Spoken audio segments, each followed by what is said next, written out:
A raft of wood of mass 120 kg floats in water.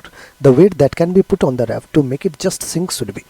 बच्चों देखिए, एक raft है इनिशियली और फ्लोट कर रहा है जिसका मास गिवन है 120 kg, floats in water, water पे फ्लोट कर रहा है। कह रहा है कि the weight that can be put on the raft to make it just sink. Just sink मतलब बच्चों, जब आप इस पर कुछ वेट पुट कर दोगे, कोई body of mass m put कर दोगे, तो इसमें ऊपर लग रहा होगा बायन फोर्स और नीचे क्या लग रहा होगा, मास ऑफ रैफ्ट प्लस जो आपने मास लेट से कैपिटल M ले लेता हूँ इनटू g। तो जस्ट सिंक का केस चल रहा है, इसका मतलब बायन फोर्स किसके इक्वल होगा, तो आप कहोगे रेफ्ट का मास प्लस का mass m into g, that is weight को बैलेंस कर देगा। ठीक है, अब बायन फोर्स क्या होता है, तो v ऑफ सॉलिड, सॉलिड यहाँ पे कौन है, रेफ्ट है, into row of liquid, liquid कौन है, वाटर है, into ji v row ji which is equals to mass of रेफ्ट plus additional mass m into जी। जी ने जी को कैंसिल आउट कर दिया।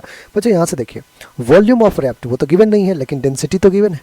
तो डेंसिटी क्या होता है, mass upon volume. So volume will be mass of raft upon density of raft. ठीक है, इनटू रो ऑफ वाटर 1000 ले लेंगे which is equals to mass of raft कितना है बच्चों, 120 kg प्लस का एडिशनल मास m है।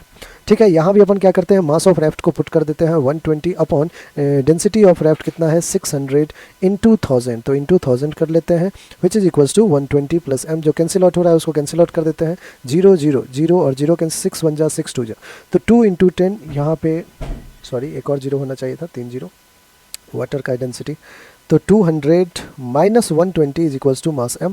सो mass m will be 80 kg। Mass m कितना हो जाएगा 80 kg, जो कि हमारा ऑप्शन नंबर ए है और ए ही हमारा बिल्कुल